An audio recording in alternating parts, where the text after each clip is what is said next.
What's up everybody, thanks for checking out the channel. On today's video I'm going to show you how to install some 1x4 tongue and groove siding.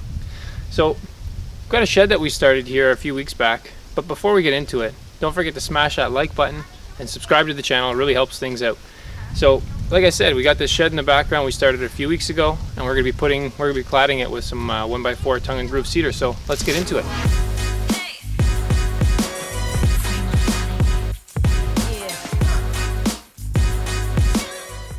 So we started building this a few weeks back and we're ready to clad it now with this cedar. So this is a, like I said, 1x4 tongue and groove, and they lock into each other. So you can install this vertically, but we're going to be installing it horizontally. When you install it horizontally, you want to make sure to put it in this orientation and not this orientation, because if you put it this way, the water could get trapped in this groove here. So you want to put it right side up and everything locks in.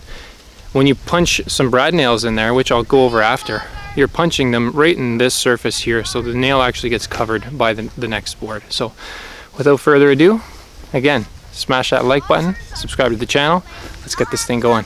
So before we get started here, let's go over fasteners. If you were putting this stuff up in the basement as a decorative feature wall or something like that, you wouldn't need galvanized brad nails, but because we're doing this outside, I use the galvanized brad nails. So you can use an 18 gauge gun. You can't use anything smaller than 18, but and I go with 1.5 inches as a good depth. So you're gonna be nailing it on this surface here, on this edge. So you're gonna essentially get a good inch of penetration on your framing here. So when you're starting to cut these things to size, the first thing you're gonna want to do is cut all sides. You can tell this has been rough cut at the mill. This is a rough cut. You can't use that. So cut this side, take your measurement, and then cut again.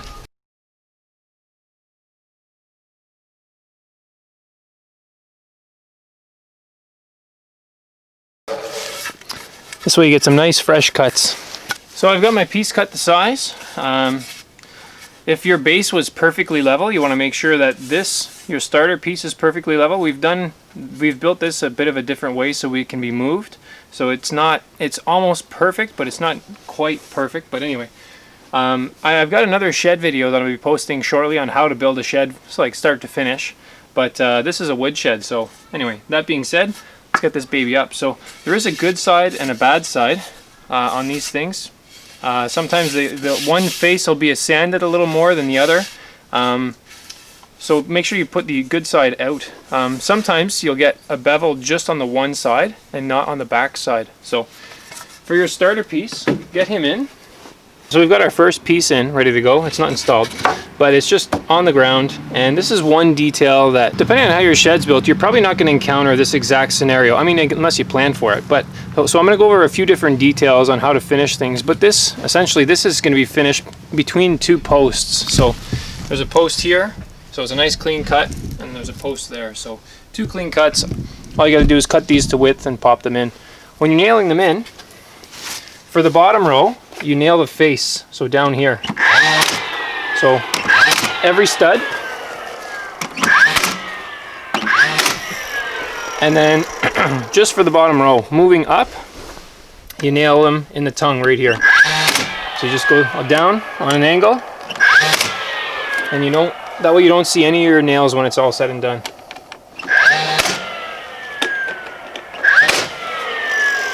So right here.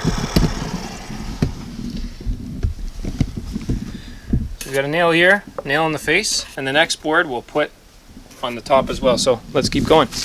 Make sure you lock up these joints nice and tight. Give them a little pound with either, I wouldn't use a hammer, just use your hands, or if you get into a spot where it doesn't want to lock up, grab yourself an offcut, lock it in, and use your hammer and pound it down in place.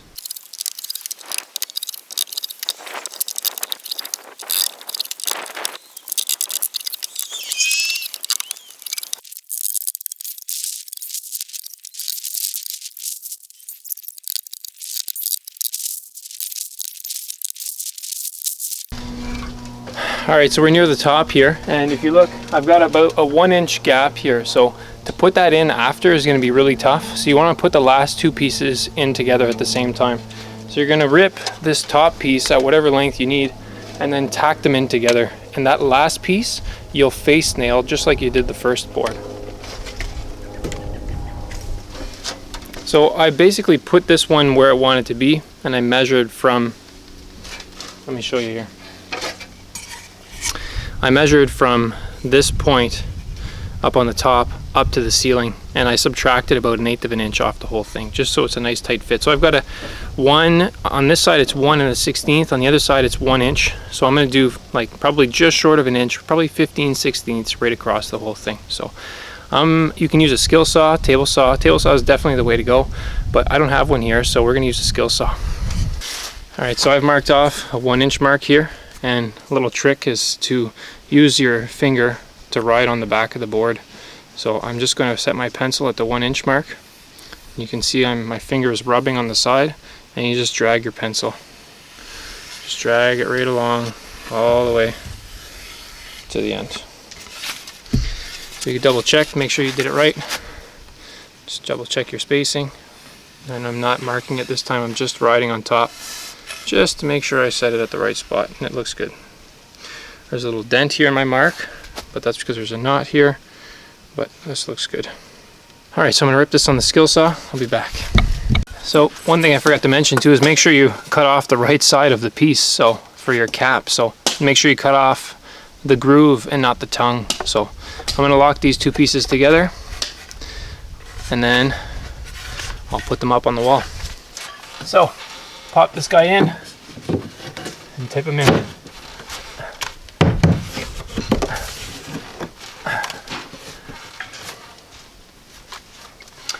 Little brad nail, and like I said, just face nail those last two pieces.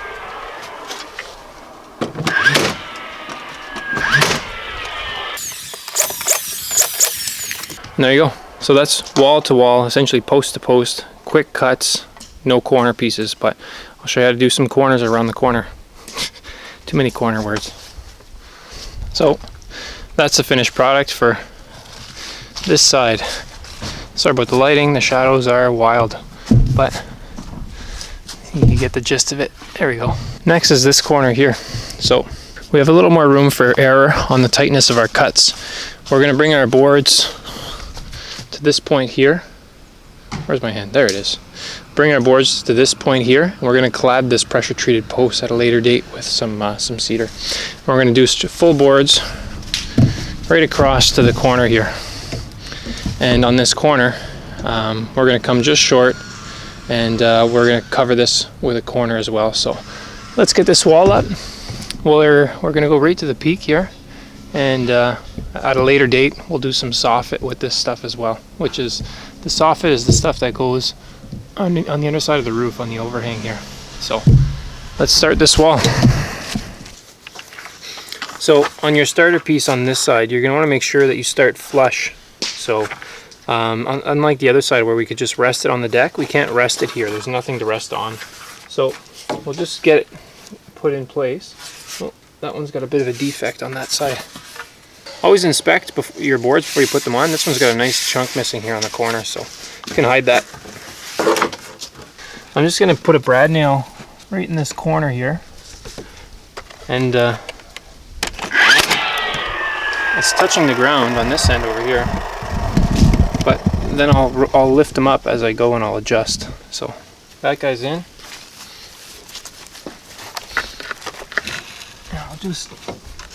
I'll just get him where he needs to be, and then I'll keep tacking.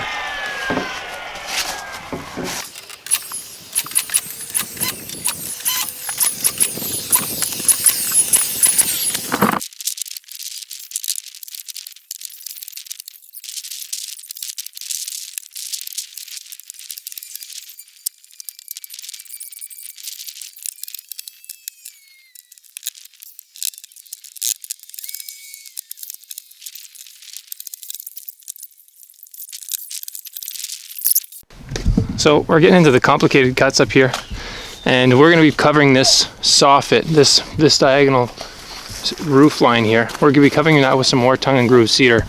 So it doesn't really matter how long these boards are. They can go all the way to the OSB here, which is this stuff here. So we're going to cut them long, that way we can avoid cutting the angle. We'll notch out wherever it needs to be notched out, and we're going to go right to this 2x3 up here. And we'll go kiss right up against that. So let's keep going.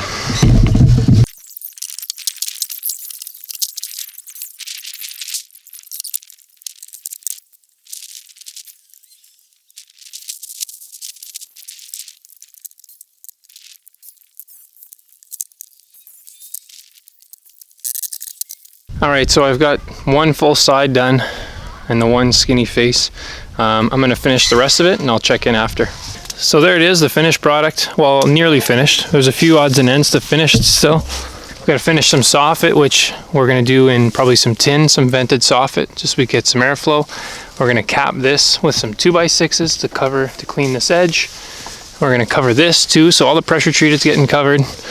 But that'll be in another video. So the roof is going to be done in tin. Again, that'll be another video. And there's the back side. So we need a fascia board over here still before the roof goes on. But this is the final product. There's the back side of the shed, and there's the other side. So, as always, thanks for checking out the channel. Don't forget to smash that thumbs up and subscribe. See you guys in the next one. These are the perks of working in cottage country.